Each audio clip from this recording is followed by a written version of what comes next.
Magkakasama sa isang hapagkainan sina Miguel at Maria. Bagong kasal na puno ng pangarap. Nagsisimula pa lang silang magplano ng buhay nila, paano magtatayo ng pamilya, paano makakabuo ng matibay na pundasyon. Habang nag-uusap, nabanggit ni Miguel ang isang pangako mula sa Biblia na natutunan niya. Tumingala ka at mula sa lugar na ito, tanawin mo ang lahat ng nakikita mo. Ibibigay ko ito sa iyo at sa iyong lahi magpakailanman. Genesis chapter 13 verse 14 to 15. Parang ito ang sagot sa kanilang mga pangarap. Isang lugar na tatawaging tahanan, isang lupa na pwedeng maging pamana. Nagpasya silang tuklasin ang The Perch Antipolo sa Barangay Inarawan, isang lugar na malapit sa Marcos Highway. Dito nila nakita ang mga lote na may tanawin ng lungsod, Laguna de Bay at overlooking Mountain View. Dumalo sila sa isang site tour kasama ang magulang ni Miguel, sina Mang Tonyo at Aling Nena na balak mag-retire malapit sa kanila. Nakikita nila ang amenities na pwedeng gamitin ng buong pamilya. May swimming pool,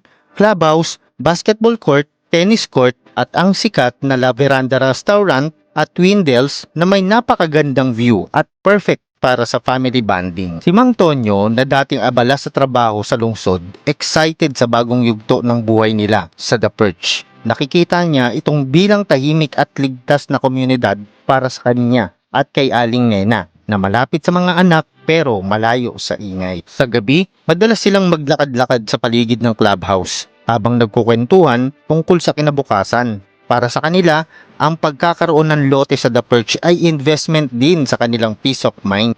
Samantala, sina Miguel at Maria ay abala sa pagpaplano ng kanilang future house. Pinapangarap nila ang isang tahanan kung saan pwedeng lumaki ang kanilang mga anak, kung saan may kalayaan at kaginhawaan. Nagde-date sila sa La Veranda o sa Windels habang iniisip ang tamang spot kung saan sila magtatayo ng bahay. Dito nila naramdaman na hindi lang sila bumili ng lupa, bumibili sila ng kinabukasan ng oportunidad ng legacy. Kasama nila sa site visit si Tito Gino, successful businessman at kapatid ni Miguel na naghahanap ng bagong investment opportunity. Tinuturuan niya si Miguel kung paano pahalagaan ang lupa bilang asset sa mabilis na pag-unlad ng Antipolo, lalo na sa Kogyo area. Tiyak natataas ang value ng lote sa The Perch. Nakikita ni Tito Gino ang potensyal sa mga loteng bilang Airbnb units at bilang land bank na pwedeng ipasa sa mga anak nila.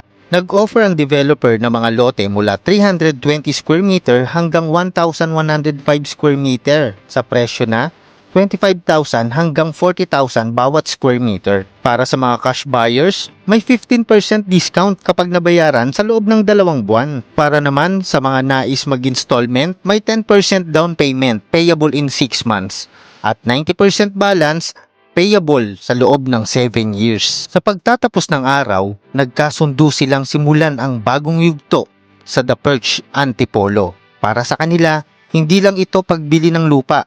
Ito ay pagtupad sa pangako ng Diyos, investment para sa pamilya, at pamana para sa mga susunod na henerasyon. The Perch Antipolo, tanawin mo ang pangako, ang kinin ng kinabukasan. Bakit dapat kang bumili ng lote sa The Perch Antipolo? Unang-una, ang lokasyon. Ang The Perch ay strategically located sa Kogyo Antipolo, malapit sa Metro Manila, pero para kang nasa isang retreat. Hindi mo na kailangan mag-commute ng matagal para makarating sa trabaho o school, dahil accessible ito sa Marcos Highway at mga pangunahing daan. Pangalawa, ang tahanan at kapaligiran. Sa dami ng developments ngayon, bihira na ang lugar na may panoramic views.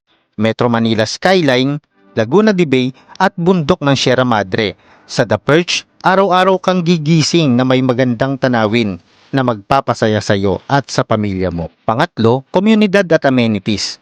Hindi lang basta lupa ang binibenta dito. May basketball court, swimming pool, tennis court at clubhouse kung saan pwedeng magbanding ang pamilya at makipagkilala sa mga kapitbahay. Ang mga restaurants gaya ng La Veranda at Windels ay nagdadagdag ng value. Perfect para sa special occasion at araw-araw na relaxation. Pang-apat, investment value. Ang lupa sa The Perch ay mabilis ang appreciation dahil sa urban development sa Rizal area. Kung isa kang investor tulad ni Tito Gino, makikita mong magandang oportunidad ito, maaari mong paupahan o ipagbili sa mas mataas na presyo sa hinaharap. Sa ganitong paraan, hindi lang ikaw ang nakikinabang ngayon, kundi pati ang mga susunod pang henerasyon.